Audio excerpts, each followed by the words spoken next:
Hello. Hey, Mamjami. Yeah, I forgot I have a job. Mamdani has won the New York City mayoral race. This is not in any way, shape, or form a surprise to me, but Decision Desk HQ has called it.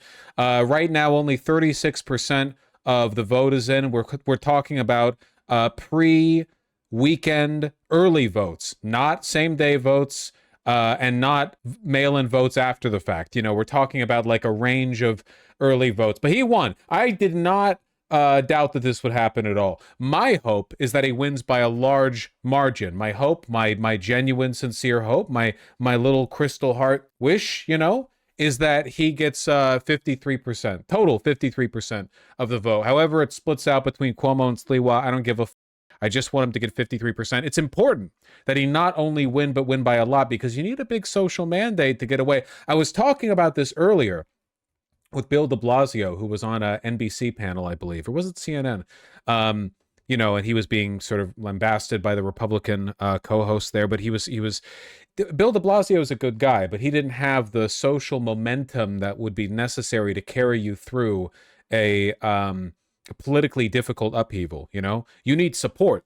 You need the shooters with you. You need people standing by you in your decisions. You need an overwhelming base of support. And I'm really, really, really hoping Mamdani gets that. And I'm hoping Mamdani keeps that, you know. So I want to say, here, hold on. Let me pull up the, this is all we've got right now. Oh, now it's 38%. Okay. You know, let's not dispute or deny the possibility of a total write-in sweep. Look, it's a big deal. Okay. But the real judge of Mamdani is going to be history. And it's all well and good to run a good campaign. How good of a mayor is he going to be? You know, I think that's mostly going to come down to how well he delivers on his promises, and that's going to come down to his support. So far, he has done a phenomenal job of captivating people's attention and getting them to believe. But there is a flip side to that coin, right? There's another side to that, which is if you get people all ginned up, hopeful that you can do something good, and then you can't, they're going to drop you. They're going to be so disappointed. They're going to be very, very upset.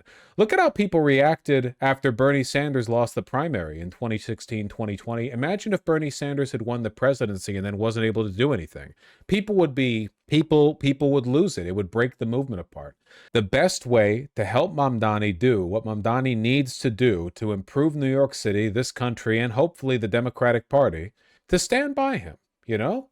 He's gotta have a fan base. I just know for a fact that there are going to be people turning on him, you know? There are going to be people, fair weather friends, who the nanosecond there's a single hurdle or it's not all fun like a campaign rally, people are going to, drop him like a hot potato. They're going to be like, oh, I thought you could magically do all of this day one.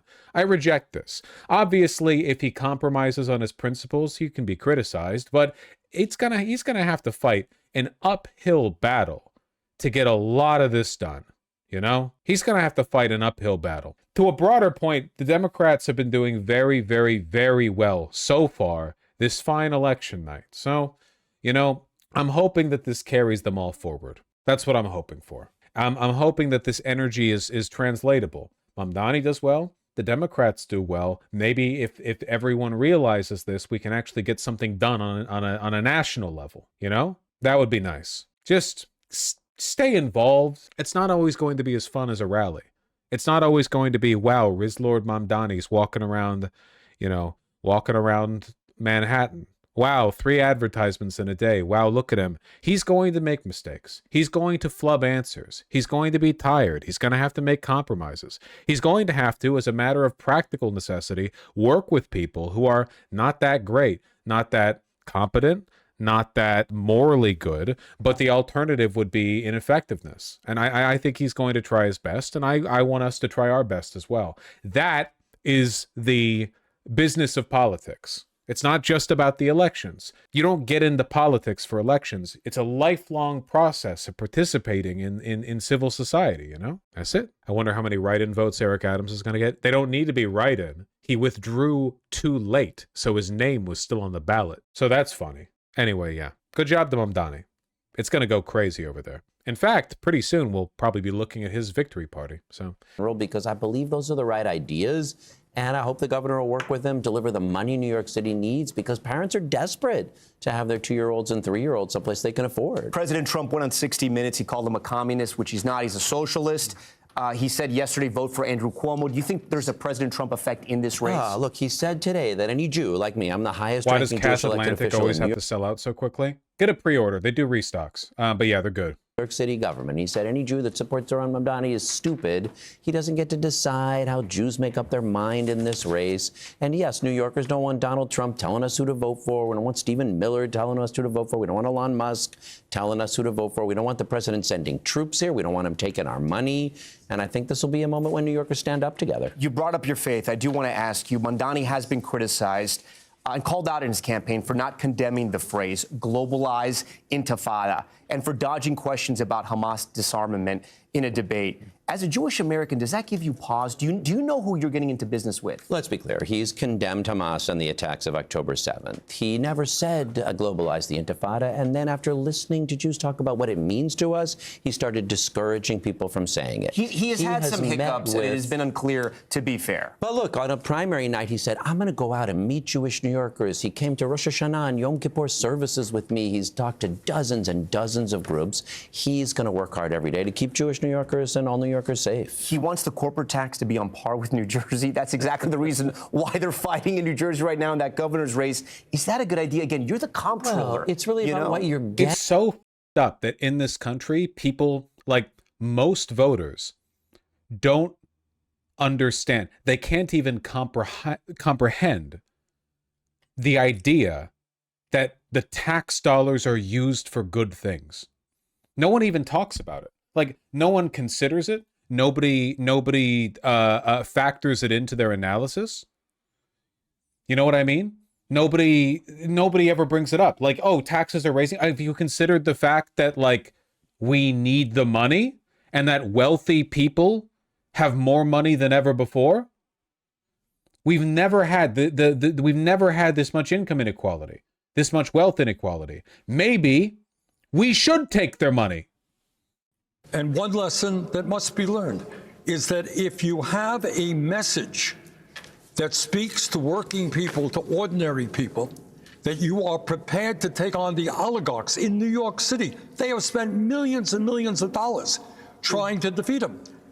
And what he is saying is that in New York, and in fact throughout the country, we need a government that represents working people, the middle class, who are having a hard time now being able to afford housing, childcare, transportation, health care. That we need a government that represents them and not the people on top. I think the message, if he does well, is that people are tired of establishment politics. They understand that in America, the people on top have never, ever had it so good, while 60% of us living paycheck to paycheck. They want real change and candidates with the courage to take on the big money interests. Senator, it's Hallie Jackson. Thanks for being on with us tonight. Question for you, because to your point here on the working class and on Democrats appealing to them, we have seen voters today in New York City tell our exit pollers again and again they care about affordability. They think that the cost of their housing is a problem. The vast majority said that. But they also, based on these early exit polls, suggested more than half of voters in these early exit polls suggested that Mr. Mamdani's policies were not realistic. This is bullshit stat. Again, they said the same thing about Cuomo's meaningless. I really hope that the debacle over the past 12 months, I mean, just everything that's happened since, last year's election has made Democrats care more about local and state elections. It is more important than ever before. It is so important to have the right people as mayor, governor, AG, and at your in your state legislators, as your state legislators. It's so important to resist Trump, like in the short term, but in the long term, there's been this creeping power accumulation. Like the fact that, like Virginia, for example, now Virginia's delegates have flipped. Now they're towards Democrats. But then I ask you, poignant question, right? Why the fuck were the delegates majority Republican before? In Virginia.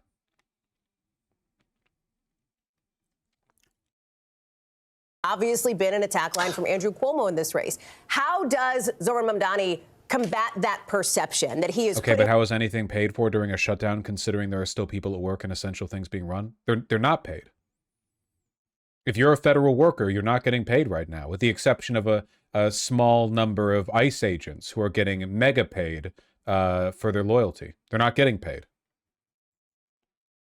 But these are state workers or, local workers. So why do they work? Because it's still their job. The government's legally obligated to give them back pay after the government reopens. Though Trump has said he doesn't want to do that. So, Is the military getting paid? Nope.